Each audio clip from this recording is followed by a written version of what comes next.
in person at the Blockade Runner, North Myrtle Beach, South Carolina.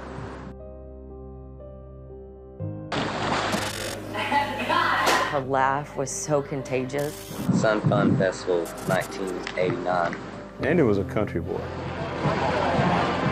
This is when we were in Italy. I was so glad she got to travel. It was just an amazing time. I mean, life was ahead of us. Turn it on right now. And it just came abruptly to an end. Houston police have an especially gruesome 2 people dead, double murder on their hands this evening. a young woman and a young man. The victims, a young couple who went out on a date and never came home. The area is known as a lover's lane. So it's sort of a romantic place to go. I think that what struck me at the time was the really vicious and brutal nature of these crimes. 22-year-old Cheryl Henry had been raped, Knowing that she put up that fight, her hands and feet bound, her throat slashed. and they just took it. They just took her life. Thursday, August 22nd, 1990, West Houston, Texas. It was the kind of night that didn't feel dangerous. Warm air, still roads, nothing moving except the occasional car passing under dim streetlights. The kind of night where people stay out a little longer than they should, because nothing feels wrong. Cheryl Henry was 22 years old. Andy Atkinson was 21. They had been out that night, a nightclub on Westheimer Road, Bayou Mamas. Music, friends, a completely normal Thursday night. Her sister had been there earlier, but at some point, it was just the two of them. They had only been dating a few weeks, still in the beginning, where everything feels easy, where you don't want the night to end yet. So they drove west, away from the noise, away from the lights, toward a place people in Houston knew about, a quiet stretch near Enclave Parkway, a cul-de-sac, surrounded by trees, dark enough that no one would notice you were there. People called it Lover's Lane. Back then, in 1990, that area wasn't what it is today. No offices, no hotels, no traffic, just open land and darkness that felt complete. It was the kind of place you go when you think you're alone. But that night, they weren't. The next morning, Friday, August 23rd, a security guard was doing a routine patrol. He saw a car parked in the cul-de-sac. It hadn't moved. That was enough to make him stop. He walked closer, looked inside. There was blood and a purse. He called it in. Police arrived. They found Cheryl Henry near the vehicle. Then they searched the surrounding area. About 100 yards away, they found Andy Atkinson, tied to a tree. Both of their hands had been bound behind their backs. Both had suffered fatal wounds to the neck. Investigators determined Cheryl had been sexually assaulted. Both were pronounced dead at the scene.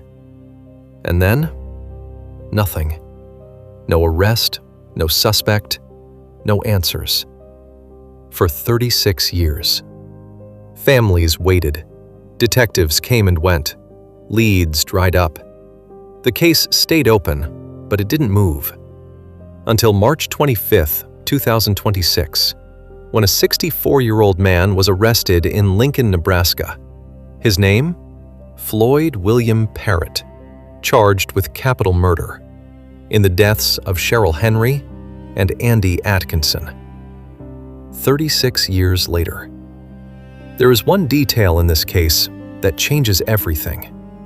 In the months before the murders, Floyd William Parrott was driving a car fitted with police-style lights, red, blue, the kind that make people pull over without thinking. He was not a police officer. He never had been. And 1 week after Cheryl and Andy were found, he was convicted of impersonating one.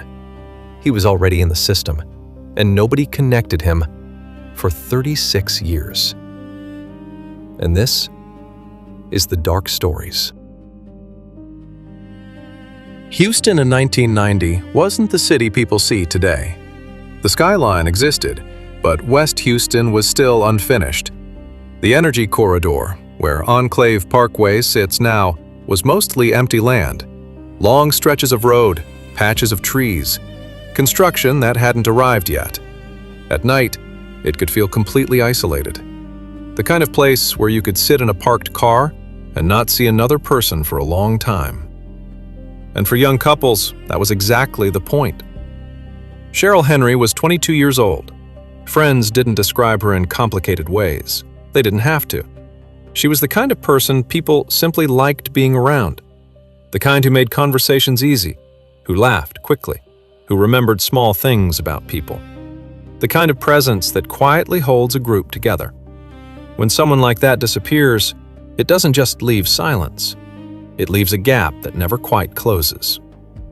That Thursday night, she wasn't doing anything unusual. She went out with her sister, met up with friends, spent time with someone she had just started to care about. A normal night. The kind of night you don't remember because nothing about it feels important at the time. Andy Atkinson was 21.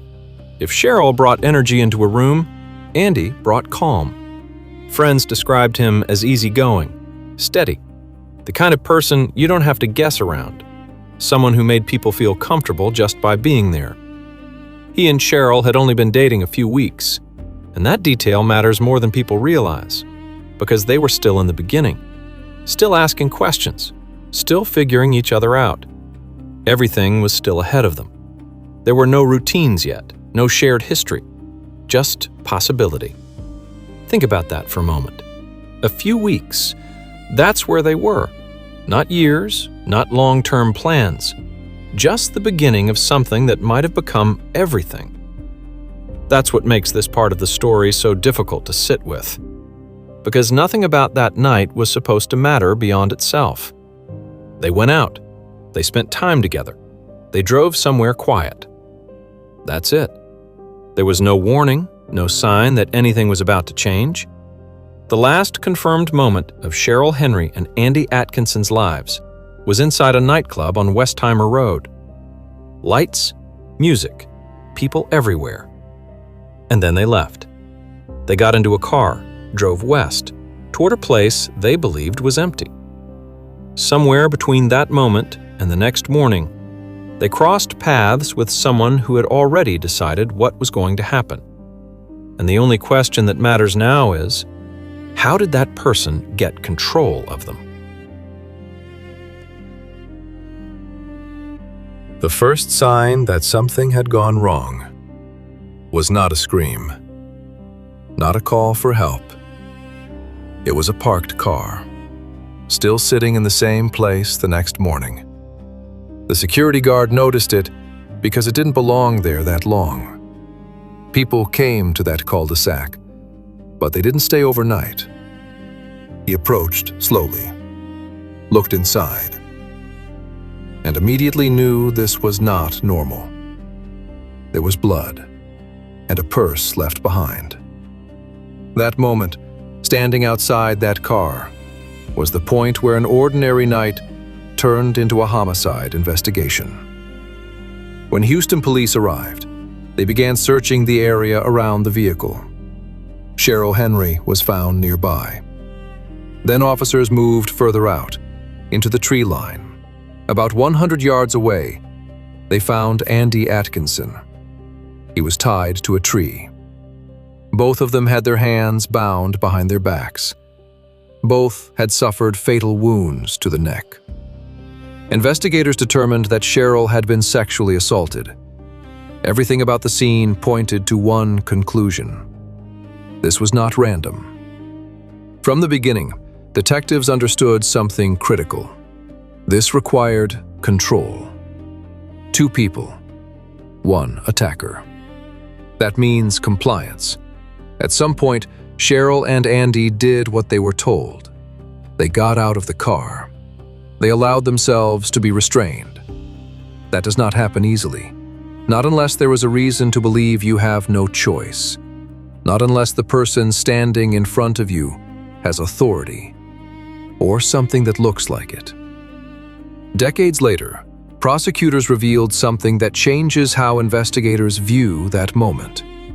In the months before these murders, Floyd William Parrott was driving a civilian vehicle fitted with police-style lights, red, blue, mounted in a way that would be visible in a rear-view mirror. He was not a police officer. He had never been one. But he had a documented history of impersonating law enforcement. Prosecutors have not confirmed that he used those lights that night. But when you look at the scene, two people stopped, both compliant, both restrained. It raises a question that investigators have never fully answered publicly. Did they stop because they believed they were being pulled over? There is one more detail that makes this case even harder to understand. On August 30th, 1990, just 1 week after Cheryl and Andy were found, Floyd William Parrott was convicted of impersonating a police officer. 1 week. He was already in the system, already documented, already known, and still, no one connected him to the murders. Not then, not later.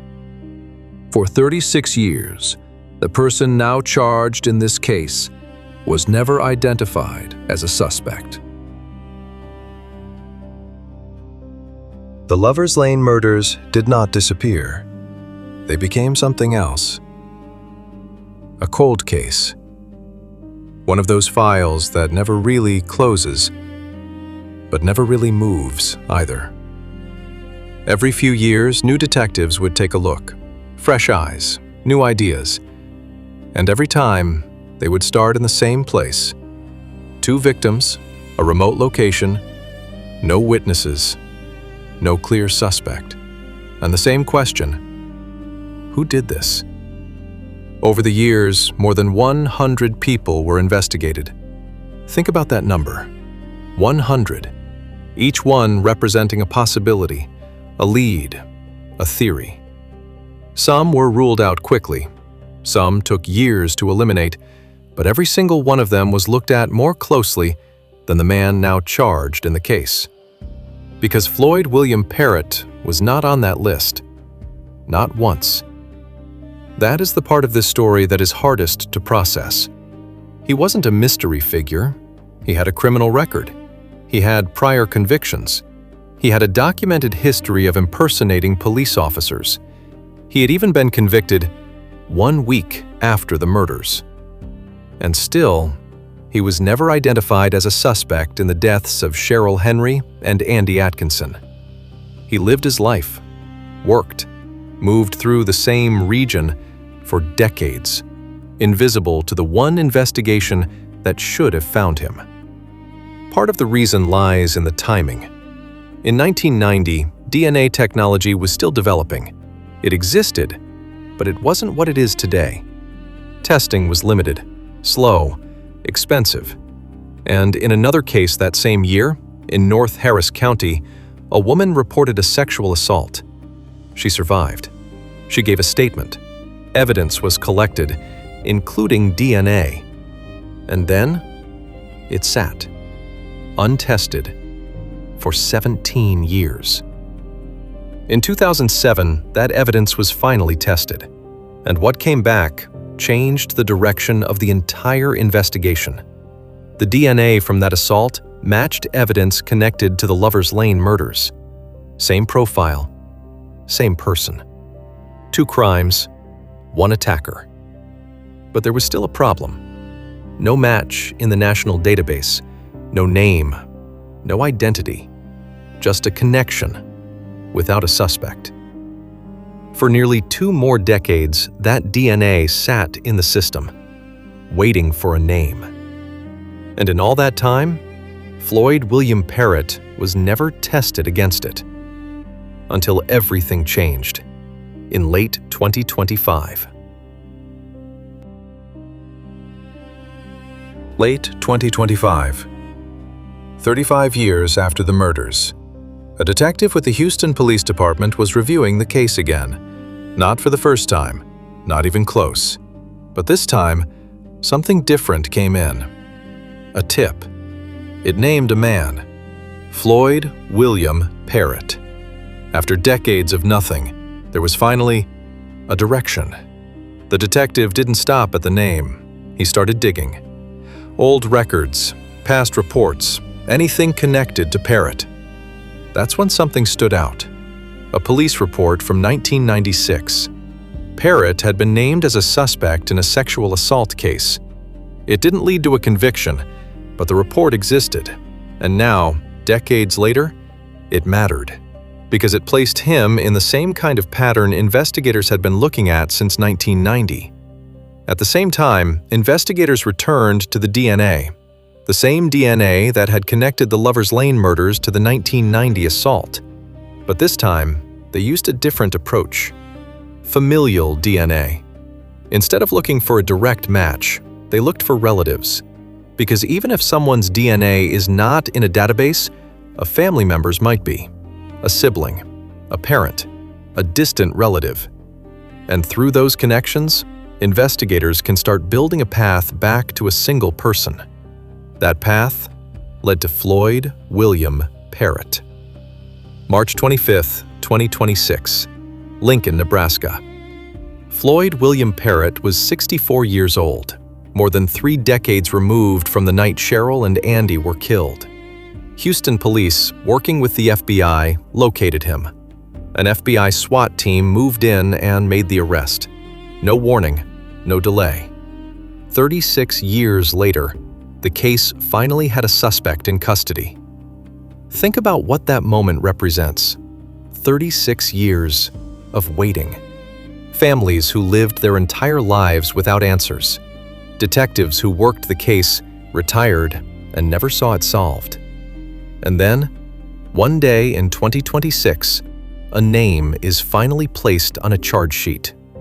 Floyd William Parrott has been charged with capital murder. He has not been convicted. He is presumed innocent. But for the first time, there is someone the system can hold accountable. And for Cheryl Henry and Andy Atkinson, that changes everything. 2 days after the arrest, March 27, 2026, Harris County District Attorney Sean Tiers stood in front of reporters. He laid out what investigators had built: the timeline, the DNA, the arrest. And then, he said something that shifted the entire case. He said, "I believe there are more victims out there." He didn't say it as speculation. He didn't say it lightly. He said it after reviewing everything investigators had gathered. That statement matters, but it has to be understood clearly. This is not a confirmed fact. No additional victims have been officially identified in connection to this case. This is the professional belief of the district attorney, based on the evidence he has seen.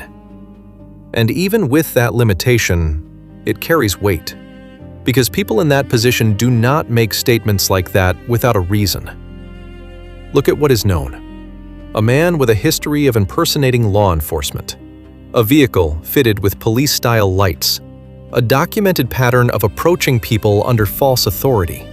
A confirmed connection between a double homicide and a separate sexual assault in the same year. And decades where that pattern was never fully connected. Investigators are now asking a simple question.